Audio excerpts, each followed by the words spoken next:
IMF की वक्त की आमद पे बड़ी मिक्स्ड ओपिनियन थी। हमने जब हफीज़ पाशा साहब से बात की, मोअज़्ज़ज़ हमारे जो पैनलिस्ट हैं, तो वो उन्होंने ये फरमाया कि जनाब ये तो बड़ा हमारे पे मुश्किल है, लेकिन कल मुख्तलिफ कहानी सुनी। मगर मियाँ साहब, अब IMF के वफद की मुलाकात ज़ाहिर है CIFC में होगी, जहाँ पे मोहतरम आर्मी चीफ भी होंगे। तो आपके पास क्या खबरें हैं, मामला रुका हुआ कहाँ है? क्योंकि खबर एक आ रही थी कि जो सऊदी ऑयल फैसिलिटी है 1.2 बिलियन की, उसकी यानी इंश्योर करेंगे तो वो होगा, क्योंकि जो रिकोडेक के मामला हैं शायद वो अभी हल हो नहीं पा रहे। ये ठेका हमने दे के लेना है, ये जो 1.2 बिलियन डॉलर की फैसिलिटी है। क्या खबरें हैं आपके पास?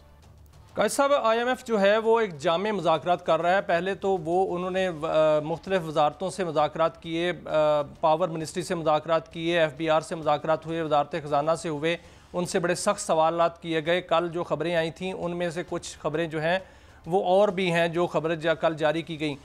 लेकिन जो मुज़ाकरात हैं वो सूबों के साथ भी हो रहे हैं, और सबसे बड़े जो मुज़ाकरात होंगे और SIFC के साथ होंगे, जिसमें एक यकीन दहानी और गारंटी ली जाएगी कि क्या जो सऊदी इन्वेस्टमेंट होगी, वो जो 1.2 बिलियन डॉलर का जो तेल है, उदार तेल, उसको रिकोडेक की सरमायाकारी के साथ तो लिंक नहीं किया जाएगा। इस हवाले से कल जो है वो SIFC के जो प्रोजेक्ट्स चल रहे हैं उन पर भी ब्रीफिंग उनको दी जाएगी, और ये बताया जाएगा कि SIFC की जितनी भी इन्वेस्टमेंट उनके उस प्लेटफार्म से आ रही है, उससे क्या समरात जो हैं वो सामने आए हैं ज़राअत के शोबे में, इंडस्ट्री के शोबे में, और जो मादनियात है उसके शोबे में, और कहाँ कहाँ से इन्वेस्टमेंट आ रही है, कौन कौन सा मुल्क जो है वो कहाँ कहाँ इन्वेस्टमेंट कर रहा है, और उसमें बड़ी शख्सियात जो हैं वो भी मौजूद होंगी, जो कि वहाँ पर एज ए आप समझ सकते हैं कैसा कि वो एज ए इसकी गारंटी होंगी कि जो इन्वेस्टमेंट आ रही है वो गारंटेड है, उसमें कोई मसला नहीं है। अगर उदार तेल लेना है तो इसका जो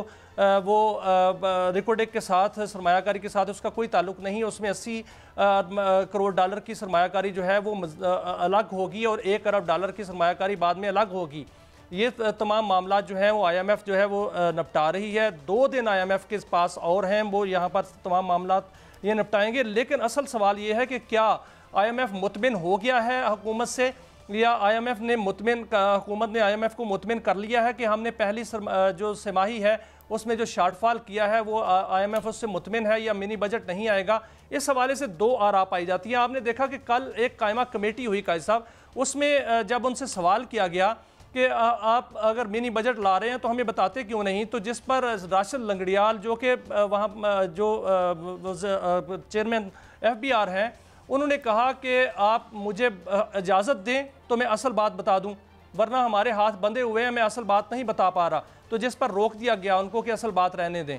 असल बात जो है वो यही है कि IMF ने बड़े सख्त सवालात तो किए हैं, और ये कहा है कि ये जो सब्सिडी आप देने जा रहे हैं 150 अरब रुपए की एडिशनल सब्सिडी, ये कहाँ से देंगे, और वो जो रिकवरी है उसका रिकॉर्ड तो ज़रा उन्होंने तलब कर लिया है, वो दिखाया जाए। और उसमें उन्होंने ये भी कहा है कि 200 अरब रुपया जो है, जो शॉर्टफॉल है, वो कहाँ से पूरा करेंगे। जो अपने जो टैक्स इस्लाहात करनी है उसमें वो मुतमिन फिलहाल नजर नहीं आ रहे, लेकिन हुकूमत का ये दावा है कि हमने उनको मुतमिन कर लिया है। अच्छा मियां साहब, ये बताएं फिर आपसे भी टैक्स लगेंगे, और ना ही जो है वो पेट्रोल। ये 2 बातें तो सामने आई ना कि यहाँ के असल जो बॉस हैं मैशियत के हवाले से वो तो IMF है। ये दसो है कितों आएगा या कितों आएगा, एक तो ये बड़ी काबिल रश्क सूरत हाल है। दूसरी ये बताएं कि रिकोडिक जो है ये कितने ट्रिलियन का यानी सामान है जिसके ज़रिए हम 10 मुल्कों के कर्जे उतार सकते हैं, तो उसमें हम किस किस्म का ठेका देने जा रहे हैं सऊदी अरब को? देखिए कायद साहब, इससे पहले आपको पता है कि रिकोडेक में सरमायाकारी हो चुकी है। टर्तियान एक नामी कंपनी थी जो यहाँ आई थी, और उस पर सुप्रीम कोर्ट ने उसको नोटिस लिया था, और फिर उसके मुआहदे जो हैं वो ख़त्म हो गए। और उस वक्त जो इसका तखमीना लगाया गया था वो तो 700 अरब रुपया जो है वो लगाया गया था, और उससे भी ज़्यादा मालियत का एक उसमें जो धात है वो है तांबा और सोना। उसमें इतने बड़े ज़खायर हैं कि अगर पूरा रिकोडेक जो है वो उसको एक्सप्लोर कर लिया जाए तो ना सिर्फ पाकिस्तान के कर्जे उतर सकते हैं बल्कि पाकिस्तान को दोबारा तामीर किया जा सकता है। नहीं चले, इससे मैं आगे बढ़ता हूँ, आपकी बात को कंक्लूड करके आगे बढ़ता हूँ। ठीक नहीं हुआ कि जिस एक ज़ख़ीरे से पाकिस्तान के सारे कर्जे उतर सकते हैं, उसी ज़ख़ीरे वही ज़ख़ीरा बायस बनेगा हमारे मज़ीद मकरूज़ होने के। खैर ये बात तो हुई, अब आगे बढ़ते हैं। ये फरमाइए कि VPN बड़ा मुअस्सर हो गया है, और हम ये भी सुन रहे थे कि कुछ लोग शायद डिसइंफॉर्मेशन या मिस इन्फॉर्मेशन फैला रहे हैं कि जी इंटरनेट को बहुत ज़्यादा एक्सपेंसिव किया जा रहा है या VPN के ज़रिए रोका जा रहा है। इट इज़ ऑल र्यूमर मिल, या इसमें कोई रियलिटी भी है? देखिए कैसा VPN जो है मुअस्सर नहीं, VPN कंट्रोल हो गया है, क्योंकि जो फायरवॉल लगाई गई है उसमें VPN को कंट्रोल करने का कामयाब तजर्बा जो है वो कर लिया गया है। क्योंकि VPN के ज़रिए आपने देखा कि बहुत सा नफ़रत अंगेज़ जो है मवाद भी सोशल मीडिया पर आता है, और वहाँ पर जो है वो ब्लास्फेमी भी होती है, और उसके अलावा बहुत से ऐसे फोहश किस्म की जो वीडियोज़ जो हैं वो भी आती हैं। तो उसको रोकने के लिए VPN को जो है कंट्रोल कर लिया गया है। अब VPN वही चलेगा जो अप्रूव्ड होगा। अब सोशल मीडिया जो है उसको कंट्रोल करने का वक्त आ गया है कायसाब, तो और उसमें व्हाट्सएप, जो फेसबुक है, और ट्विटर जिसको X कहते हैं, इन सब का जो है तजर्बा, कामयाब तजर्बा कर लिया गया है। और अब VPN रह गया था, उसका भी कामयाब तजर्बा कर लिया गया है। अब ये तमाम चीज़ें जो हैं वो PTA के साथ अप्रूव जो होंगी वो चलेंगी, और अगर कोई ऐसा वीलॉग हो या ऐसा सोशल मीडिया पे ऐसा मवाद जो चल रहा हो और वो काबिल इतराज़ हो, तो उसको रोका जा सकता है, उस पर VPN जो है वो लगाया जा सकता है, ताकि वो लोग जो है उसको अप्रोचेबल ना रहें। मियां साहब ये भी फरमाएं, क्योंकि वक्त कम है, सामने आएंगे, ये फरमाएं कि ये मतलब चले क्या गैर मुल्की जो लोग वहाँ बाहर बैठे हुए हैं उन पर भी वो भी इसकी जद में आएंगे। और फिर आप ये देख रहे हैं वहाँ तो वाक़यात बढ़ते ही चले जा रहे हैं, ना सिर्फ वहाँ धींगा मुश्ती लड़ाई और थप्पड़ चल रहे हैं आपस में। वहाँ पे मैं आज देख रहा था कुछ, बल्कि ख्वाजा आसिफ साहब के साथ भी बड़ा नारवा जो है सलूक 2-3 जगह पे रखा गया। तो ये इसका क्या तदारुक हो सकता है? देखिए कायद साहब, इसकी जितनी मजम्मत की जाए उतनी कम है, क्योंकि ये गलत हरकत है जो भी हुई है वहाँ पर बैरून मुल्क में, और वहाँ पर जो है वो कत्ल की धमकियाँ दी गई हैं। इस हवाले से हुकूमत पाकिस्तान ने एक्शन ले लिया है। और उससे पहले आपने देखा कायद साहब के काजी फाइसा पर जो वहाँ पर उनके साथ मिस हैंडलिंग हुई थी, वहाँ पर उसके हवाले से भी एक्शन ले लिया गया है। और शायद हो सकता है कि जो इन लोगों में इन कामों में मुलव्वस हों उनके पासपोर्ट जो है मनसूख कर दिए जाएं, और ये भी मुमकिन है कि उनको जो वहाँ से उस हुकूमत को अप्रोच करके उनको गिरफ्तार कराया जाए। ये तो हुकूमत पाकिस्तान कर रही है, लेकिन मुझे एक समझ नहीं आ रही काजी साहब कि हम यूरोप क्यों जा रहे हैं इतना सारे के सारे। अच्छा मियां साहब, एक और भी तो इसका बड़ा तकलीफदेह पहलू है ना, पूरा जो स्मोक। कल जब प्रेस टॉक कर रहे थे मरियम साहबा थी, वहाँ भी लोग पहुँच गए, एक अजीब तमाशा मचा हुआ है। हम तो कहते हैं बड़े वो लॉ अबाइडिंग मुल्क हैं, तो ये हो क्या रहा है?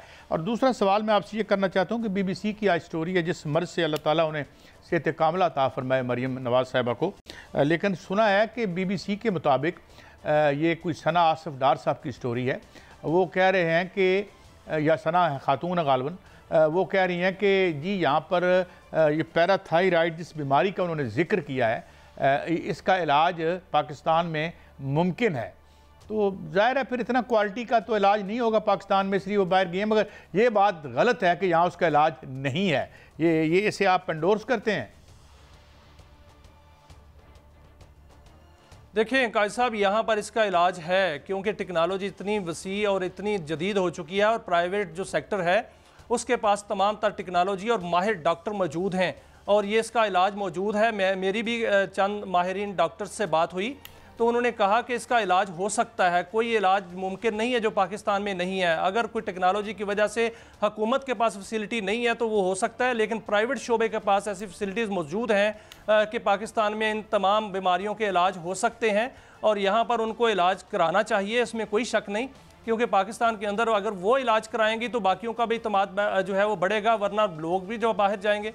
लेकिन नहीं मियां साहब, एक बात तो है ना, एक तो जायज़ है ना कि एक बंदा बीमार हो, ऊपर से इलाज करवा रहा हो, ऊपर से जो है वो दुनिया की गंदी तरीन हवा में हो, तो उसकी इम्यूनिटी पे तो फ़र्क पड़ जाता है ना।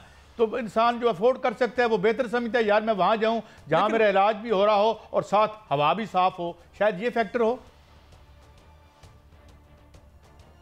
लेकिन कायद साहब, अफसोस के साथ तो ये भी कहा जाता है कि ये फैक्टर बनाया किसने है? क्या हम जो मुस्लिम लीग नून की हुकूमत थी जो कि वहाँ 10 साल से है, क्या वो इस फैक्टर का जिम्मेदार नहीं है?